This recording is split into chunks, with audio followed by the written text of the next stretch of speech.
There you go. You can be the resident dancer for us.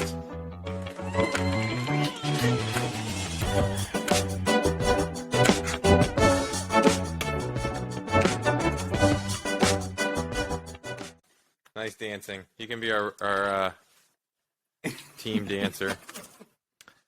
So what's up, Johnny? We made it to episode 2. Another week. Hopefully we can get some people to watch this thing, or maybe get some people to actually call in and join with us. We were not to tease him. He had something else come up, so Meeker will not be joining us tonight, and we weren't able to get somebody else in place just yet. But hopefully, eventually, we can start getting some people as backups just in case life happens. We get it, so we're just gonna have some backups in case something like this happens again. But there's plenty to talk about, so we'll just move right on. So how's your week been? Are you still in Texas? Nope. Back in Tennessee, finally. So glad to be back. Just got off the road yesterday, 14 hours. So, getting set up. Right and ready. Yeah. Afghanistan is our topic of discussion tonight. Yeah, man, it seems to be the topic of discussion everywhere really. Right now. I've legit been watching it on the news for all day. Have you? Yeah. Just, I don't know. I think it's good to hear, if you know how to separate things, I think it's good to hear the media's perspective. I also think it's good to have your own perspective, especially if you've been there. And just have your own idea as to what could have been done better or what should have been done differently. But yeah, I have been watching it all day on the news today. It's actually pretty funny. All right, and so we're Boots on Ground is officially out for now. So what are your thoughts about the last few weeks and how everything has transpired? I honestly think that I think we've done something that has been long awaited. We've been wanting to be out. I think as service members, the country as a whole, and the civilian sector has probably wanted us out for, probably since the shit began. How we went about doing it, I don't know per se was the right way to do things. But I'm glad that we're finally at this point. How long that stays that way, who knows? Yeah. I honestly, in my personal belief, just think that there may be some future altercation or whatever that may just pull us right back over there and not directly into that country specifically where we occupy it the way that we have before, but that we have some sort of fighting presence in Afghanistan. Again, I really and truly don't think that threat in itself is going to go away. But who knows? The ultimate objective of what we went out there for has been long gone since 2011, right or wrong. We went out there to go find Osama. Right. So he's gone, and he's been gone since 2011. And, I think that anybody would say that, after he was gone, there really and truly wasn't any real reason for us to be there. Outside of the war on terrorism, but I think that we're established in other places enough that we can still support that fight without directly being there. It's just the country that, I don't know, it's like trying to stick ourselves in the middle of the Israel-Palestine relationship, you know what I mean? That's just a religious battle that's really and truly not going to go anywhere. And I think... I don't know. I think our biggest downfall in certain situations is thinking that we can rebuild countries to our standard after we have had war there. For some, that may be cool. For some, that might actually work. But I don't think that that's for everybody. You know what I'm saying? That's like saying that everybody in America is willing to get help in whatever fashion they may or may not need it. You know what I mean? Like, not everybody is willing to get help, which is why you have people that consistently struggle all the time. Those guys are going to consistently struggle because I don't really think that they want our help. And the way and the fashion that they may want our help is not the way that we're ready to deliver any help or assistance. So, I don't know, man. I have a good knowledge base on Afghanistan and some history on it. I think we've screwed that relationship, me personally, since the beginning of time, when we tried to help them back in the 80s with their fight against Russia, or whenever the heck that was, when we assisted them back then. And the one thing that they asked for then was better education systems and for us to help them rebuild. And that never happened. We just kind of gave up on them after that. So you help them fight their fight. Then they ask for the one thing that we've been trying to do now. And we turned them down. And then years later, you know, you have 9/11, which will be another future topic.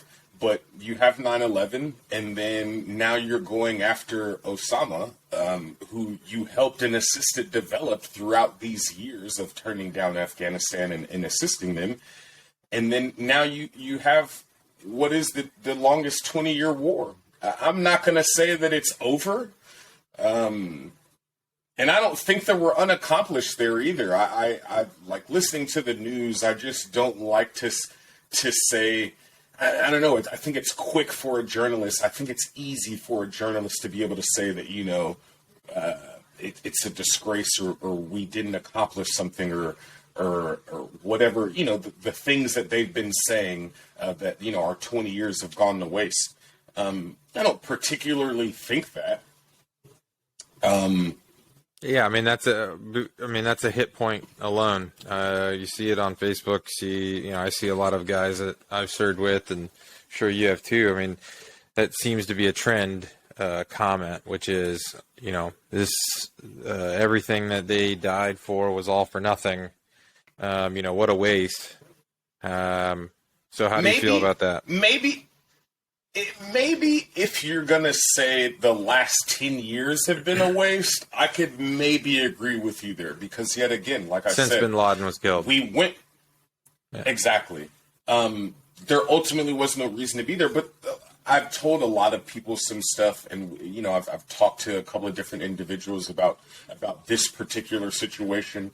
And... I just let them know, like, if you understand how America works, how we thrive, what we survive on, and then again, if you follow the money tells you a lot of things. And at that particular time that we caught Osama, America in itself was going through its own struggle. So just like now, they say that it presents a sign of weakness that we've gotten out so fast and that, you know, we kind of just left everybody, or, you know, we still have left Americans behind, and they're saying that there is 100+ troops that are still there. It would have still presented a time of weakness, you know what I'm saying, for America at that point. I mean, look where we were as a country in 2011. We were going through one of the biggest housing crashes that we've had ever, if we've even ever had one before this. You know what I'm saying? So at that point, you're vulnerable. And a lot of people will say that that has nothing to do with a foreign country. But when you see the superpower that we are, you can't be pulling out of a war and going through your own instability problems simultaneously. I just don't think that that works. And I think that anybody that thinks that that would work is just not really and truly being a realist, nor do they really and truly have a military mindset or background or understand how things work, or even want to understand how that type of stuff work and how our presence affects the rest of the world, essentially. Yeah, I mean, you know, you can make the comparisons, you know, between Iraq and Afghanistan. At least most people who, you know, paid attention to the decision points and the invasion of both of those countries, you could make the justification of why we went to Afghanistan initially, obviously, whereas Iraq, there's a lot of controversy over whether or not we should have gone. But I mean, it's just, you know, I was talking to somebody the other day. I would say all this stuff that was happening on the news didn't necessarily affect or bother me until there was this, you know, eye-catching headline that, you know, 20-year war is finally over, last soldiers are finally gone. And I think that probably was the catchiest headline for me, because it's like, oh, you know, I've my entire adult life, all I've known is 9/11 and war. Now, I've only been the one time to Afghanistan. I haven't been to Iraq, so I can't comment on conditions there or what it was like being there. But, you know, that's all I know. So it does feel weird having that be a thing now. When you know, Iraq was quote unquote officially done, didn't bother me, didn't really affect me, even though I know people who, you know, have passed away or KIA in Afghanistan or in Iraq. So, but the Afghanistan thing is just a different. It just hits different because, and then it's even, you know, when we talk about it, and we'll you know, mention their names here at some point in the episode. But when you look at the ages of the 13 service members that passed away, it's like, wow, like they, you know, one kid was 20. I think the youngest was 20. I think, and so I mean, he was born basically right before 9/11 happened. I mean, you know, I was a freshman in high school, and we'll get into 9/11 either later in this or the next one, but I mean, I was a freshman in high school. I remember one of my best friends coming running at me going, we're under attack, aliens are attacking us, or something like that. Like, you know, just being goofy, but as freshmen kids, like, you don't know any better, you don't know what's going on until, you know, I got to my next class, and my teacher was crying because she thought her husband was on one of the planes because he worked for an oil company that was overseas, and he was supposed to be on one of the flights coming back into the country that morning. So she was just hysterical trying to get it pulled up on the news. And anyways, so it is it's a very weird time. We're not done with Afghanistan. You know, we're not at all. Yeah, the soldier side of it may be done temporarily. You know, recently on the news, there was some contradiction between what the press secretary for the White House was saying, what the press secretary for the Pentagon was saying, as far as the Pentagon saying, using the word Americans still stranded, and the White House press secretary, I believe, saying stranded is an irresponsible term, or I forget what she said. But, you know, it's also military and government, or military and defense use of the word stranded. His rebuttal to what she said is, listen, there's Americans stranded on countries all the time. It doesn't necessarily mean we have to start a war with them. We try to do the best we can, using diplomacy and politics to bring those people home. We don't necessarily have to go kick their door in. However, you know, even as somebody who's actively serving, it's like a lot of what you're reading in the news is you're struggling to see what's real and what's not, is how much work we're doing with the Taliban, and how much, I would say, negotiation or trust that we're putting in the Taliban to all of a sudden not be this destructive, you know, I mean, the terrorist extreme organization, and they're trying to say that they're now they want to be more of a religious rule and not terroristic rule. So I'm anxious to see, you know, how some of that plays out, especially when you read stuff that the special operations were basically had a secret gate set up on the outside of the airfield, on the side of one of the airfields, and the Taliban was helping people, Americans, for multiple nights. They said they got like over 6,000 people out that way. Again, it's stuff that we're reading, and we don't know how much is true. I will say, for the sake of this podcast and for the sake of my career, I probably won't get too opinionative, because at the end of the day, Right. obviously, my commander-in-chief is the one who made the decision. But what we can't forget, it's all about facts. What we can't forget is that our previous president is the one who put this into motion, right? Emotion, yeah. And I think a lot of people are negating that, number one, or they're just being absent-minded to it. But then to go back to your point on the work that we're doing with the Taliban, so we, especially a newer generation, people who weren't around back in the 80s or the 70s, and I mean, shoot, we weren't really back or around at that time, and when we were, we didn't really know any better or enough about what was going on in the world, right? I mean, I was born in 85. I don't know when you were born. 87. But to this point, and I'll let you get back on track, put The Bear Went Over the Mountain in the Discord for the book, because that's a very... it's called The Bear Went Over the Mountain, I think and it's about the Russian Taliban interaction. Yep. Okay. Yep. I But I don't think people really and truly understand that. So when you watch the news, you put a lot of doubt into the Taliban and what they can do that is good. And people still put a lot of distrust in it, because all you are seeing in the news is the negative side of things for the most part. That is what is being highlighted, and then like it's this small blurb that talks about some of the good things that are going on. But the Taliban weren't always bad people. It wasn't always a bad organization. The Taliban was formed after the whole Russia-Afghanistan interaction, essentially, to help provide and establish their own type of government for their country so that they could still survive. And without the help and the assistance that they asked for from the United States at the time, for whatever reason that didn't come around. Mullah Omar, I believe. But now you have what you have.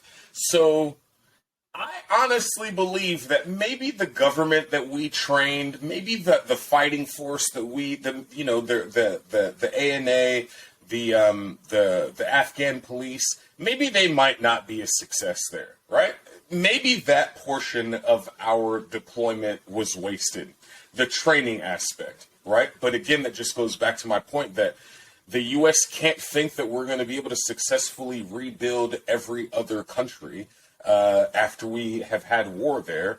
And at the same time, the Taliban, they weren't always bad people. So to see that they're trying to do some good now, it actually makes me appreciative in some sort of way. And I know that a lot of people are probably going to disagree to that, and they might have their own argument to say about that, but it lets you know that you've established enough relation that they even want to do anything like that, or that they even helped those 6,000 people come out. Yeah. You know what I mean?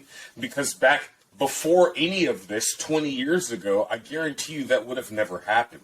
You know what I'm saying? Yeah. And we're going to provide that assistance. So you have to find the silver lining, I guess, the good in all of the bad. Yeah, we did spend 20 years over there. Yes, that we did lose a lot of American lives over there. And I go out, my heart goes out to the 13, soldiers and their families that were lost in the past recent days. But there has to have been some kind of good that has come out of this. We have to have done something that was good enough over there for them to even want to have this temporary ceasefire, if that's what it is, so that we could pull out effectively without any extra issues. Even though we did have one that went to, our drone strike, you know what I'm saying, that resulted in our drone strike, but at least there is a relationship there. They didn't have to let those 6,000 people out, and it probably could have been a very far worse. I mean, we know it could have been a far worse situation than what it actually amounted to being. So there is some good that was done there, and the efforts that were put forth with myself, yourself, and every other soldier or just military member, period, who has served over there. Your efforts weren't to waste. You know what I mean? So yeah, I mean, we can't forget that politicians tell us what to do, and we do it. Yep. You know, and our commander-in-chief is the president of the United States, and he has to own and live with the decision that he makes, whether he made the decision or a previous president made the decision. You know, I think that that people are quick to, especially people who are not necessarily I wouldn't say open-minded, but more open to listening to not necessarily both sides of the aisle, but you know, quick to just say, "Oh, this wouldn't have happened if President Trump were still in office, or if it were Reagan, or you know, insert whatever president or general." But at the end of the day, you just have to take a step back, and instead of sharing misinformation on Facebook and posting stuff about, you know, this would have never happened with, you know, a different president. That's just not true, and you just can't make that a factual statement, because, listen, our president's not the one on the ground. He's not the one wearing the stars. He's not the one that's, you know, there to see. I mean, he's got a lot of information. Let's not, you know, take away from the fact that the guy sees satellite images and drone footage that nobody else gets to see. But, you know, I'm not going to say he walked into this, because it's only partially true. You know, there's a lot of stuff that he inherited, but then there were some decisions that were made afterwards that were his decisions. So I think in the grand scheme of the whole war, we lost a lot of soldiers, and unfortunately we lost 13 more right at the very end.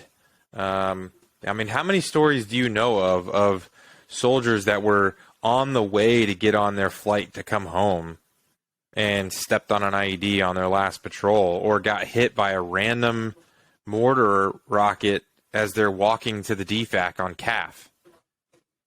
You know what I mean? It's happened to me. I mean, a week before 2 weeks or so before we were supposed to go home, our little bitty cop site, it got, you know, attacked. So it's happened. I have friends that have went through their last battles a couple of weeks before they were supposed to go home. We've had amputees and double amputees and triple amputees, you know, weeks before they were supposed to go home. So it happens. It's the result of war. It's sad to say it, and it sounds so easy for us to be able to say it, right? This is the result of war, right? But ultimately, it really is the result of war. I'm not trying to be heartless by saying that, but I mean, that's what it is. And my heart goes out to all of them and their families. I'm glad that it was not me. And I'm glad that nobody personally that is closely tied to me has not had to go through this situation, but it is the result of war. And I would hope that my parents or that my family could see it as the same way after the fact, you know, 20 years later when we decide to finally pull out. You know what I mean? That it's not a waste. Again, no, a lot of people look at Vietnam as a waste, and the many of Vietnam vets that I've met, I would never look at them and go, well, you're not really a combat soldier because because you fought in a war that was just political, you know, bickering, and a bunch of people died. I would never say I look at Vietnam vets as some of the most badass veterans to walk the planet, next to the guys storming Normandy and Utah Beach and Omaha, you know, all those guys. So our 2 decades from now, when people are studying this, or 3 decades, whenever people started studying Vietnam, they're not just going to look at this and say, well, 20 years, what a waste that was. There were some very heroic stories there's That there were. hundreds, if not thousands, of heroic stories that either the soldiers didn't get credit for, and they'll never see, a shiny medal or a nice write-up. But then there's still several that we know about. And it's easy for me to sit here and say, but I mean, I think for the people who joined to serve, like 9/11 drew them in, or their father, grandfather, uncles drew them in. I think if you asked any one of them, if you're going to deploy to Afghanistan next week, you're going for a year, we know for a fact that you are going to die, I still think that they would have went, because there's no greater calling for those that really joined to serve. Now, for the ones that maybe did it for tuition assistance or something, not knocking it, but I don't know that person would have necessarily have said, yeah, I'll die for my country. But a lot of people who serve, you ask them, they're very proud of their service and they're proud of their deployment. Yep. I think they would tell you the same thing, that there's no greater. I mean, if I had to choose, I'd rather it be that way than a car accident or something. You know what I mean? Yeah, most definitely.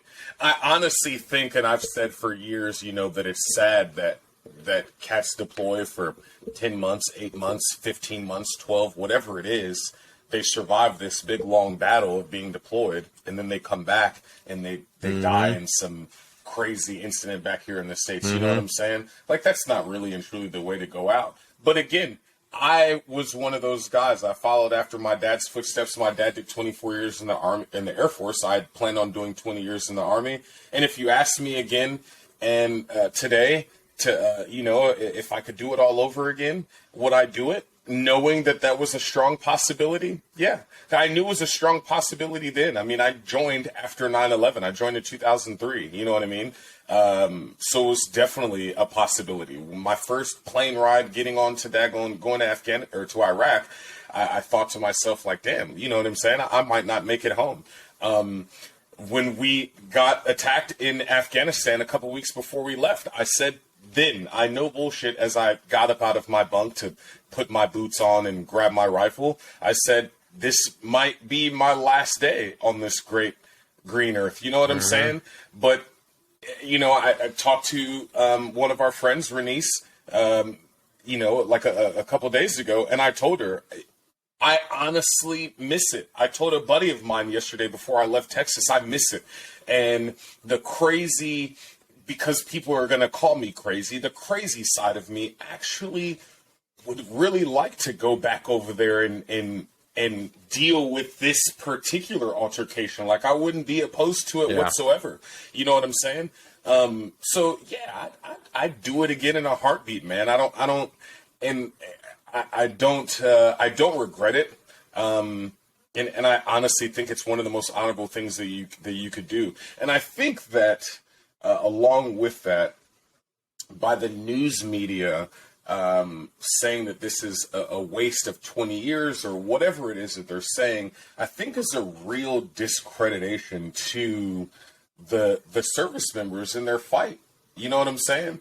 Over there. Regardless if it's won or lost or whatever, however you feel on who won or who lost or what the total outcome was, by you saying that our 20 years over there is for a waste, you're really and truly discrediting the work that we have done over there. Regardless of the political side of this thing and us coming out after 20 years, it's a discredit for you to say that it's a waste. In my personal it's 100% discredit, but they're not saying it with any meaning. Like, it is just a political end game. There's a political reason to making the statement that they make.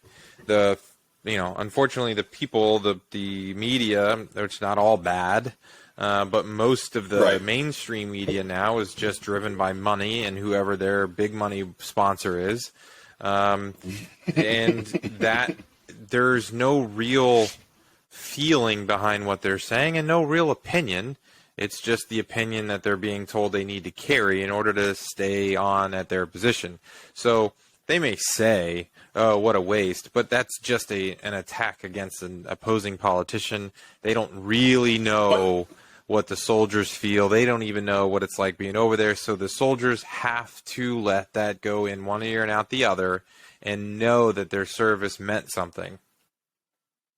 But let's ask this question too, though, right? So, do you not think that, not even for the soldiers, I think that the soldiers are just ex or, current military service members kind of get it. I think if you honestly know how to break things down and see both sides of the fence, that you can truly find an understanding. But don't you even think that that's a disservice to the American people? I mean, yeah. I mean, it's a disservice statement. Period. I mean, yeah, of course. I mean, it's a slap in the face for the trillions of dollars that we're upside down in debt. I mean, that we're going to be paying extra taxes for the rest of our life. That, Our lives. Social Security is going to be. Well, I saw something yesterday. It said Social Security is going to be drained by 2034 or something. I don't know, but yeah. No, it is. But you cannot look at 20 years in a microscope. You can't. There's so many big picture, macro level, 30,000 foot view to Afghanistan, and each individual soldier has their story, and Afghanistan or Iraq shaped each individual soldier differently. Some soldiers had really great experiences, some didn't. And there's probably many arms and branches we could go down between soldiers getting alcohol sent to them over there and getting drunk and getting a DUI on their fob, like stuff that you would never think that you would hear about on a deployment, but that's their deployment, right? Their deployment isn't kicking in a door or seeing their buddy step on an IED, or waiting for a helicopter to, come in and then it take fire and they can't, you know what I mean? Like, there's so many different stories that shapes that I think that people, one of my friends here, I met probably 4 or 5 years ago at a boat show. His name is Z. He's Afghani, came from Afghanistan. And the only reason why he was able to come over here was because we invaded. And this guy is a very successful real estate broker, and his brother and some of his family was still in Afghanistan when all this kicked off, and they were able to get him out of there, but he still has some family there, and he's, heartbroken by the situation and has no idea whether or not, the Taliban is going to keep their promises, because the Pentagon even said, I'm trying to be very factual with this stuff, but pretty sure they even said, right now we can only hold the Taliban to their word and their deeds, and until their deeds show otherwise, we can't just, go a different path. Take exactly. action. We can't go a different path. Right. And I was just actually watching on the news today that you bring up your friend and the fact that he still has family over there. This lady who's an American. She's an Afghan American, and she left here to go back to visit some family, and is now stuck and doesn't know how to get out. They're trying to get with the State Department and whatnot to help her get back, and that's a struggle in itself. But she said that they were played some video recording. She's obviously talking in her native tongue, so you have to translate that. How true and factual the translation actually is, who knows? But she said that they're not particularly following all of their promises, I guess you could say. But as of right now, as a whole, it looks as if they are, and you can't really... again, I can't say that you're not doing something that you currently look like you're doing. You know what I mean? So until that picture decides to show itself or to paint itself, we have to go with what it is that we know. And again, the army, the Afghan police, maybe they're not going to be the ones to be able to successfully hold their country down. I really and truly do hope, for the world's sake, for the country's sake of Afghanistan, and for the U.S.'s sake, for that matter, that that they do the Taliban maybe doesn't let the ANA or the Afghan police do what they do, but hopefully they can provide some rule and in a good way, and take over some good governance over their country. And hopefully we don't have to go back. I think if we go back, it'll be all in happens. special ops. It'll be very covert stuff to get what we got to get and get out. I don't think that there's going to be another major boots on ground situation, if at all, for years to come. One, just for the political side of things, and two, yeah, nobody's going to be want to be responsible for that. Of course not. And I mean, again, you just said it earlier. We're trillions of dollars in debt due to this. You know what I'm saying? And now COVID's not helping. To do that, yeah, and to do that all over again, I mean, it's not going to help anybody's cause. And I just don't think that there's going to be any agreement on it. But, I mean, time only tells, right? I guess we'll eventually get to that point at some point in time, and the rubber's got to meet the road somewhere, and we're going to figure all of this out, and it'll start painting its own picture. I just, like, again, I said, I don't think that we're going to have another major altercation where we're all over there. It's probably going to be a bunch of special ops missions. And if you do put major boots on the ground here within the next 10 years, at minimum, I would think that you're ultimately admitting that we have failed what we went over there to do. But you're also stating that we went over there for well far than just Osama himself, which we all kind of know is what it really was. But you have failed to reduce that stronghold portion of the secondary type mission, I guess, that we went over there. Well, so 2 missions. Yeah, I mean, again, that's where, listen, there's a lot of misinformation, and that's, again, where the Taliban is claiming that they are no longer working with Al-Qaeda, and they've cut their ties with Al-Qaeda, of course, with ISIS as well. Right. And so it's a hard pill to swallow because, when you look at somebody and your interpreter or your ANA is telling you that guy's Taliban, but you can't do anything to him because he's just standing there, doesn't have a weapon or anything, but you're looking at somebody right. dead in the eyes, and you know that in 4 hours they're going to try and shoot at you. It's weird to then hear that they're pulling security for us at the airport. It's just it's a weird thought. But again, everybody, soldiers, civilians, anybody, like, you have to stay grounded in not getting carried away with thoughts and opinions and the extremes. And I'm not at all saying that we have to give the Taliban a chance, or we have to give anybody a chance. I think that there's going to be factions of the Taliban that are not going to follow suit with, the ones that made the deal. And there's going to be civil war again. There's going to be ISIS against Taliban. There's going to be militias. I mean, we've already seen a couple of stories about local militia trying to fight the Taliban. And then anybody who decides they want to try and run the army again. I mean, okay, were you surprised that the army fell so quickly? Not really. I mean, you worked Seriously. with some of them, right? Yeah.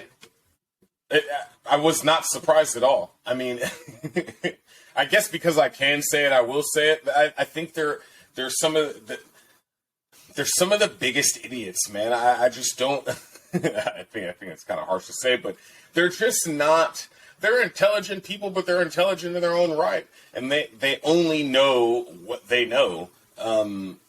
But I wasn't surprised at all. I think that we did a great job attempting to try to train them, but I just don't think that they have the heart of the American people, I guess, if you will. So that's like me trying to give you the same heart and passion that I have for something, and then thinking that once I relinquish my responsibility of it, that you're going to go on and you're going to carry that on with the same passion that I have. Like, you might love your country, but do you really love your country enough to fight for it? Yeah. You know what I'm saying? Against your own people? Like, that's a big deal. And let's really and truly ask the question about the American people. You might love your country as much as you say that you do, but if you had to fight your own people to take back over control, do you have the heart to do it? And honestly, just looking at the people who say that they could have never served a day in the military, I don't even think that we would be able to get that. So to look at them and to think that for years of the bullshit that they've had to go through, even before we went into the country,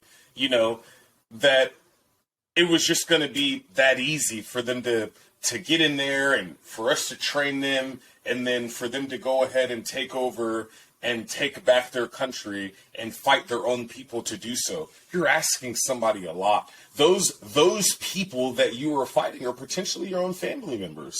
You know what I'm saying? That's a lot.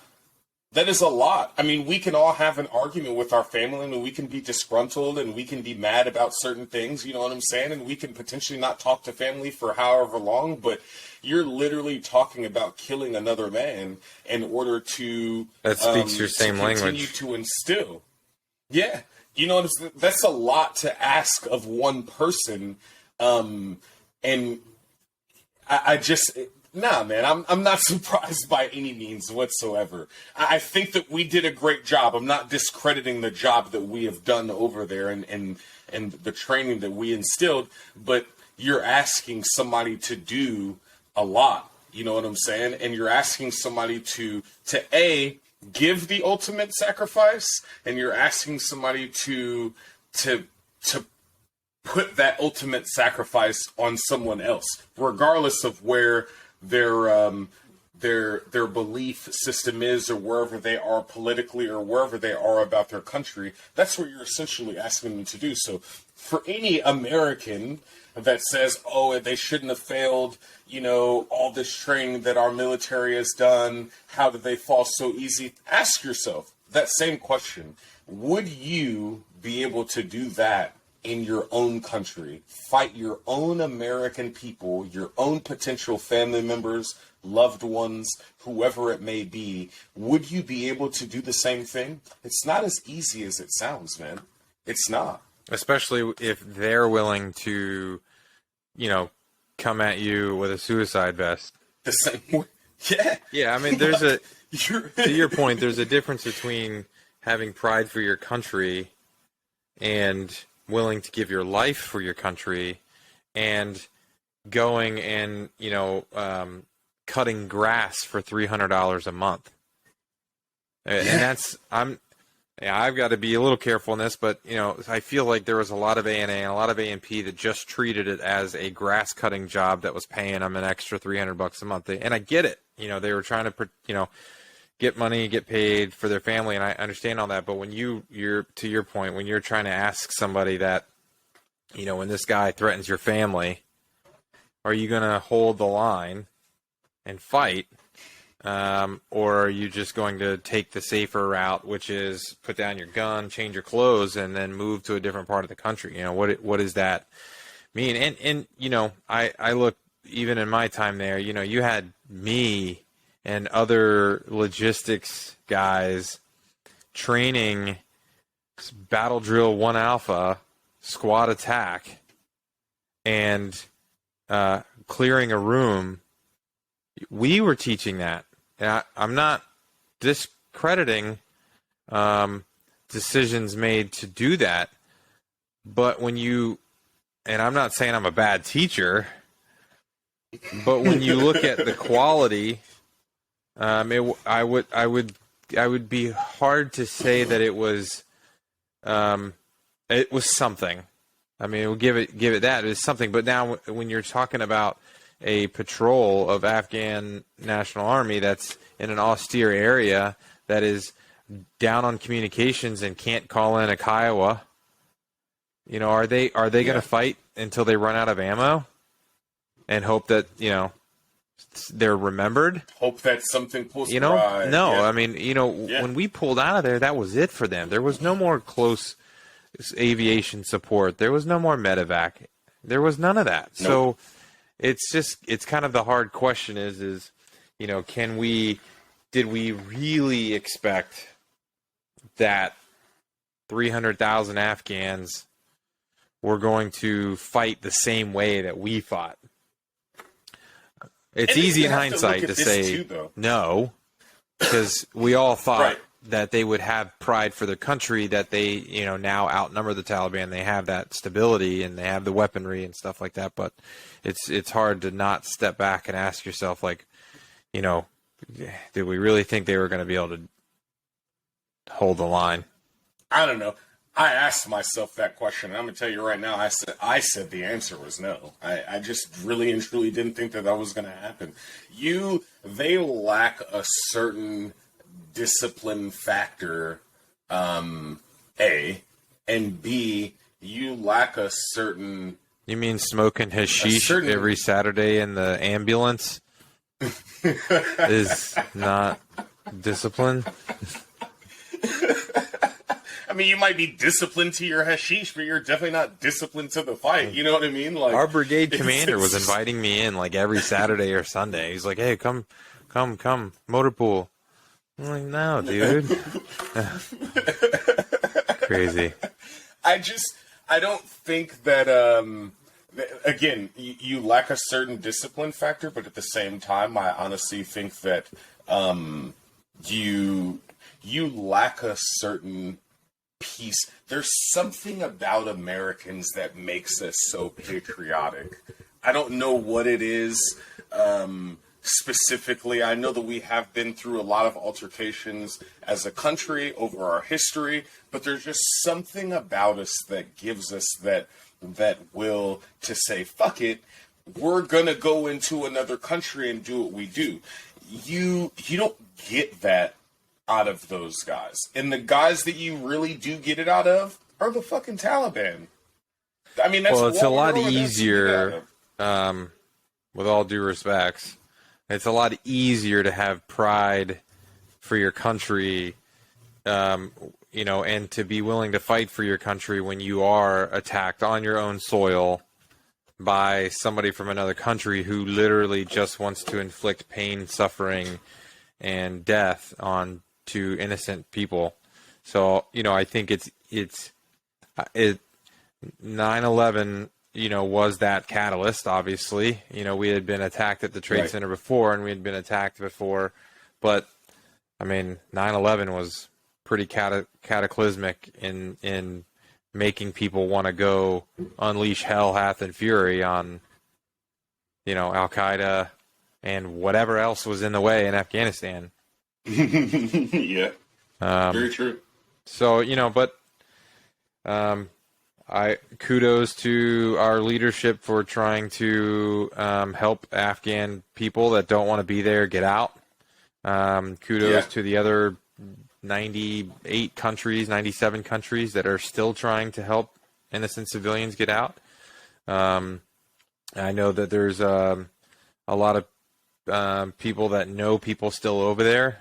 So if you guys know of any links or people or stuff that we can assist with or put out there, then we'd love to help. I know there's a lot of controversy surrounding who should get priority and whether or not we've left Americans behind, and there's always going to be the American that doesn't want to go.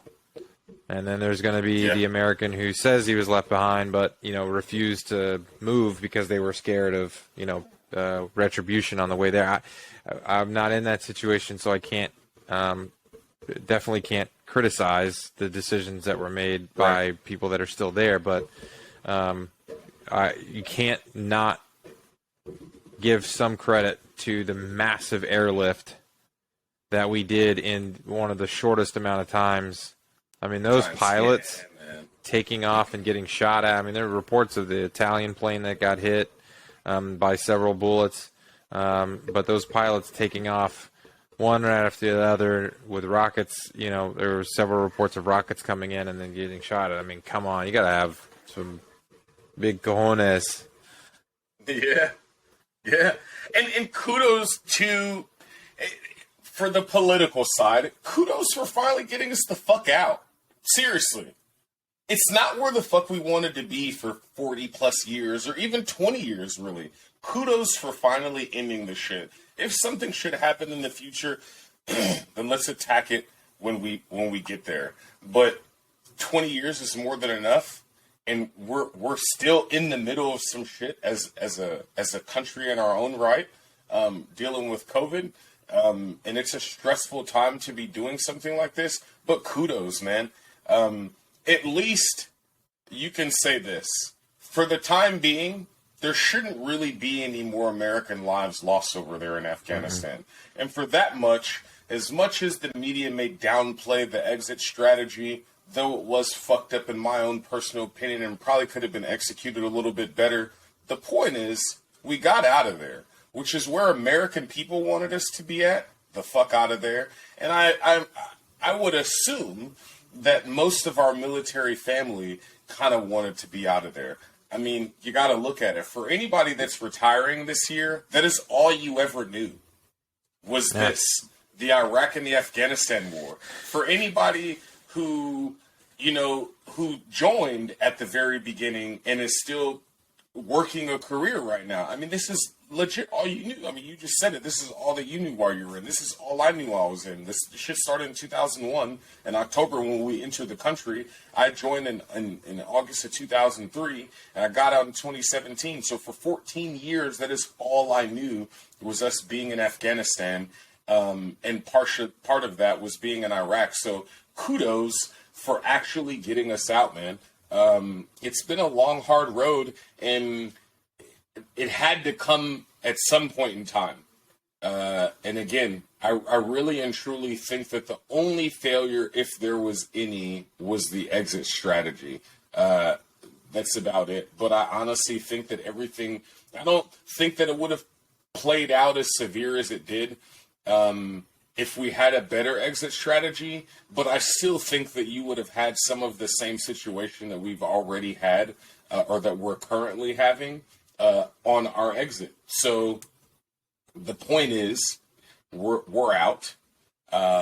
It's finally over, and hopefully the Taliban again lives up to what it is that they said that they were going to, and yeah, maybe we might see some good. The Afghan army did not collapse faster because Trump wasn't president. So. No. It again, it's not to lighten the severity, but it's really easy to look at the decision for Pete Carroll not to hand the ball off to Marshawn Lynch. But if Russell Wilson had completed that pass, nobody would have ever said should have handed the ball off. So it's 2020. Hindsight's always 2020. I don't think that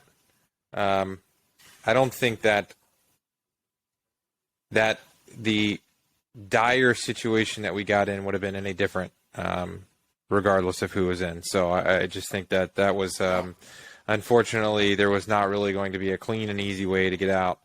But we're getting down here to the end of our time. I do want to talk about 9/11 though, because I have some, not necessarily this time, but next time, our guest, which it sounds like it might be Renice Massey, right? Massey? All right. Yes. Yep. So next week will be, 3 days before 9/11? But, now that I'm in Sarasota, or at least working down in Sarasota, I have a very interesting story because of the marina that I work at is directly under the flight path of SRQ. SRQ is the Sarasota Airport, which is the airport where George W. Bush flew out of when he was in Sarasota, when that Secret Service agent came and whispered in his ear that we're under attack. He was here in Sarasota.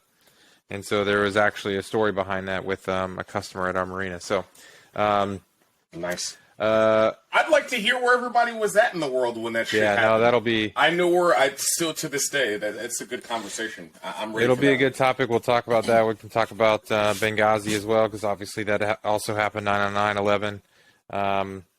Appreciate everybody tuning in. Hopefully we can start getting you guys in and getting some guests on this thing and start talking more about you guys instead of boring old Mike and Johnny.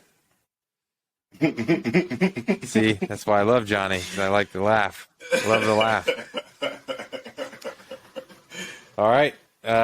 We'll see you guys next week. Thanks for listening.